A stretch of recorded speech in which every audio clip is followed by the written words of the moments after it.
Hayes here, TNG Pits, Knoxville, Tennessee. Folks, we got 2 live fire cookers here for y'all today. Now, these are going to my man Brian up in Illinois with Cured Catering. He does a lot of on-site cooking. So he wanted a couple of badass units to cook on site, put on a show, kind of draw some attention to himself. Now, this is actually 2 of 3 he's getting. He's also got a badass Fridge 60 on the way, but we wanted to go and get these 2 knocked out for him, so he's got something to be cooking on. So let's check them out here. Now, we've got first a 60 by 24 Santa Maria grill. All right, typically, the biggest we do is a 48, but hey, he said, folks, that ain't big enough. He wanted a 60, so we got him hooked up.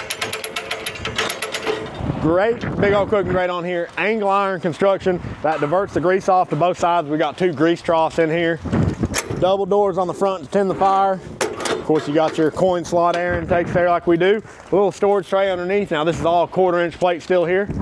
And up next, we've got the Coal Mine. I feel like it's been about 2 years since I've done a review on a Coal Mine. This is our live fire table, 1/4 inch plate steel, of course. Now, as it's set up here, this is exactly as you get it if you order off our website.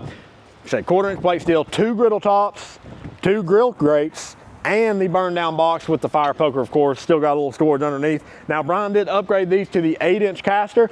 Typically, we'll do a 5-inch caster, but hey, he said bigger is better, so throw me some 8-inch caster on there. We got them hooked up on that. I said, Coal Mine, Santa Maria grill, quite the live fire combo. Say, y'all know the deal. If you need a custom rig built, you know to call TNG Pits, Knoxville, Tennessee.